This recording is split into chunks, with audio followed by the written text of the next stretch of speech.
What's going on, everybody? Just checking in to do a follow-up video as far as post-contest recovery.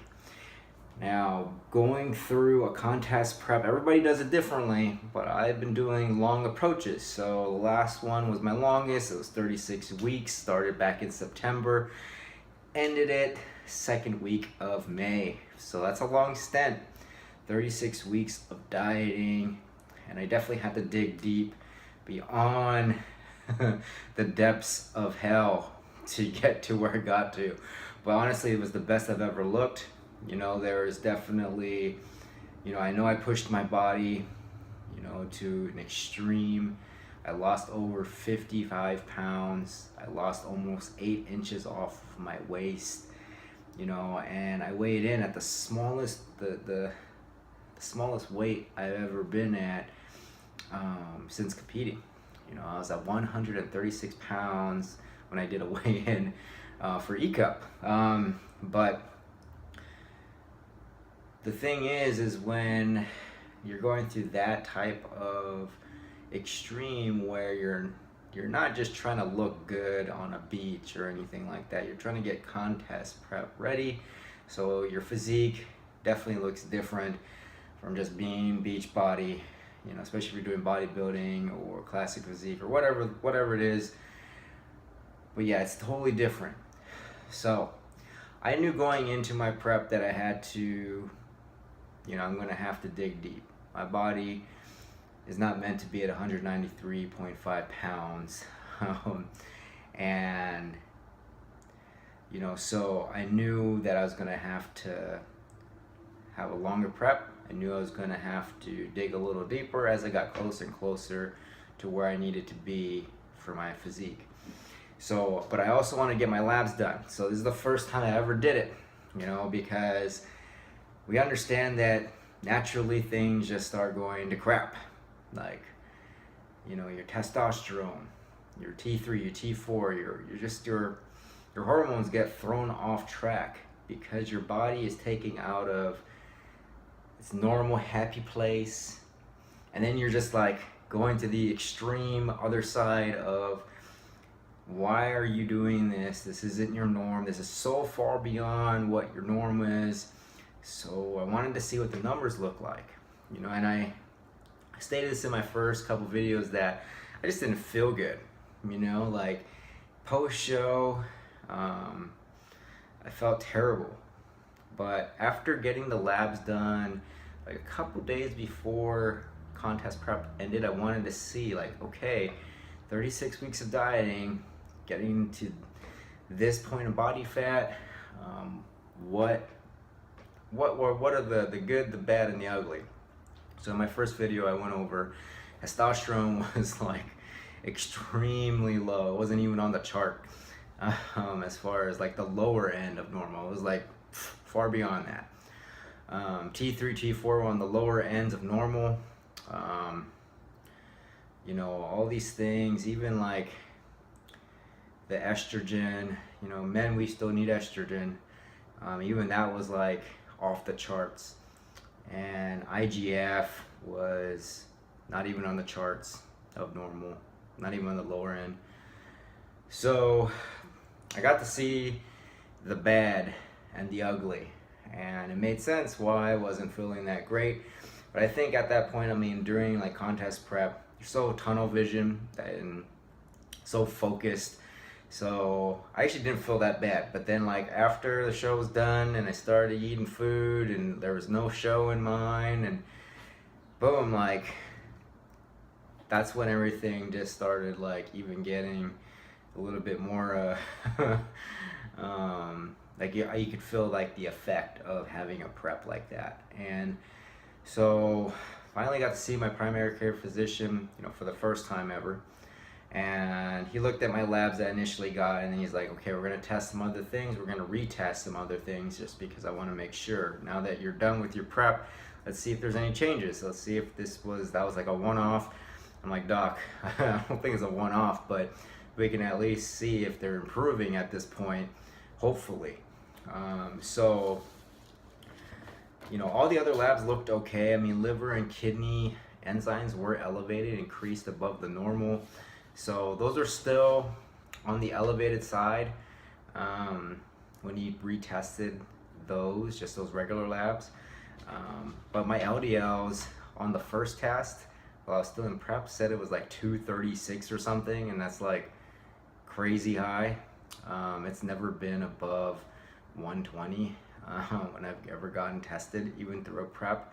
So luckily, when I got that tested again, it was actually 73. So below 100, that's optimal.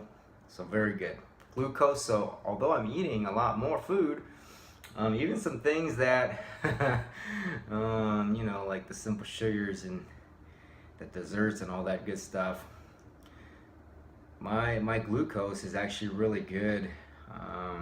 It's like 80, and anything under 100 is normal. So 70 to 100 looks great. Fasting glucose. I did test positive for hepatitis A, but my doctor reassured me that that test just shows that if you've ever had it or ever been exposed to hepatitis A, then yeah, it's going to show positive. And luckily it's not hepatitis B, C, or D. So, but the things that he did test that I was curious was LH and FSH. So he took a step further rather than just testosterone and estrogen and IGF-1, but luteinizing hormone and follicle stimulating hormone. Those two hormones help out with the production of semen or sperm. So there's a normal range, and you know, there is the pre-puberty stage range, and that's where I was. Makes sense, you know, as you're in a prep and you lose body fat, libido goes down, things just start not working functionally. So, you know, I was in the pre-puberty stages or ranges for both those hormones, and then my testosterone was 187. You know, before it was 77. So at least it came up, almost doubled. Well, I actually did double. Go over a little bit more than that. Free testosterone came up as well. Still under the normal, but good to see that numbers are somewhat improving even a couple weeks post prep. So I'm actually going to get my test results, my labs drawn again next week. So that'll be like 5 weeks post contest prep, and that'll be exciting because I'm at a point where I feel good as far as how much food I'm eating. You know, got back in the gym and training. You know, you're actually enjoying it. Like, you know, you don't feel like, you know, the weights, even your warm-ups don't feel like a ton of weight. You know, just all this pressure on your joints, and you're just achy, and you just feel like you're not recovering. You just feel terrible. I'm at a point where things start feeling good. Like, things are feeling good. You know, I'm lifting pretty good.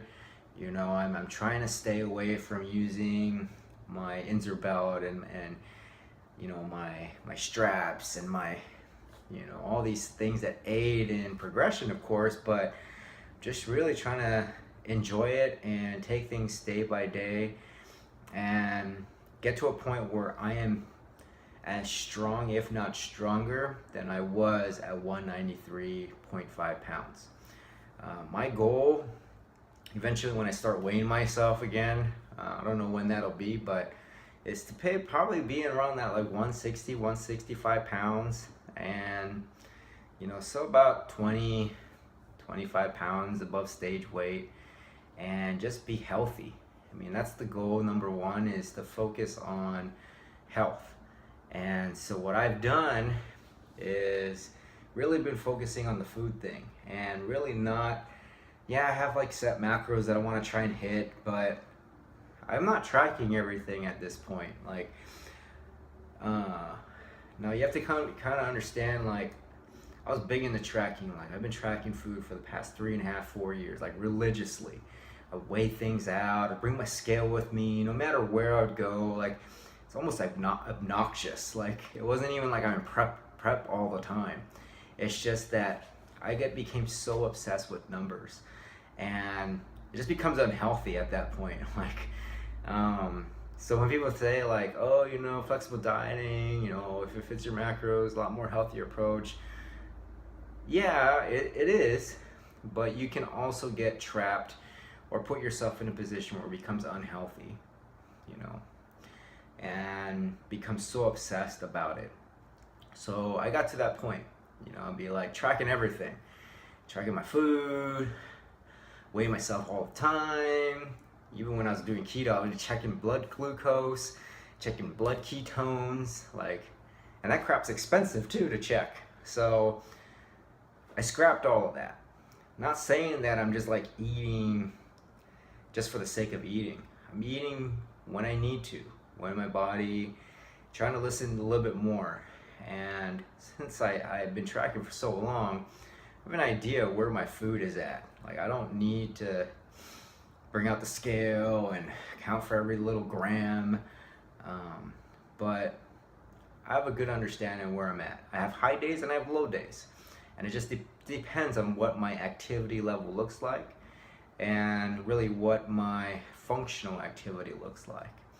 So I'm trying to not be so stressed or obsessive about that, and that's been super helpful. The other thing I've been doing with food is really taking it back to cultural food choices. So Korean background, I grew up in Hawaii, so I was surrounded by really good food, and so I'm eating my white rice, and I am eating my, like, all these different Asian vegetables. I'm going down like to H Mart, if you're familiar with Washington. It's a Korean marketplace, but it has like all these other international foods there, and then also Wajimaya is picking up some foods there, but really just embracing eating the foods of my culture.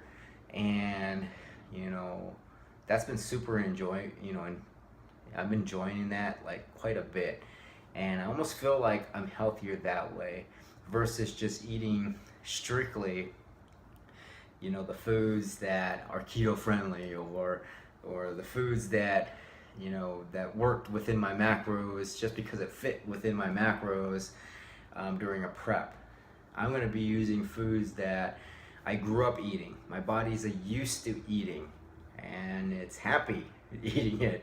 So, you know, I may do a video on a grocery run, because it will be a little different from other grocery runs, and how what kind of vegetables am I using, what kind of proteins am I using, how am I preparing my food now. So I may do that in a future video. But the other thing too is I'm not weighing myself anymore. My wife hid the scale. I kind of know where it is already, but I just don't even care. You know, I don't care about weighing myself. I go off of how am I feeling, you know, I'm kind of paying attention to my hunger cues. You know, I'll say that 4 days, 5 days after my contest, like contest prep ended, I didn't have those like, oh my gosh, I'm gonna die if I don't eat, like, so hungry. Like, I never really got that, I'm so dang hungry, like, from previous preps. So that was actually like super helpful, because before I could just like destroy things and not even be phased. So, but I'm not weighing myself, which is another thing that's been helpful. Eventually I'll go back to like identifying some markers of what's going to allow me to know that I'm progressing in the right way. But weight and tracking my food and being so obsessed about that is out the window for right now. I'm really just trying to gain that relationship and healthy relationship with food and with training again, and just enjoying the process and trying to just be healthy. And just being open to change, open to trying new things. And I think that's been really easing the burden or easing the stress levels that I've experienced in past post preps. So that's just a little update, but like I said, I'm going to get my labs done next week, and then I'll share those results, and hopefully they're good results. Other than that, if you have any questions, comments, please leave them below. Thanks for checking in.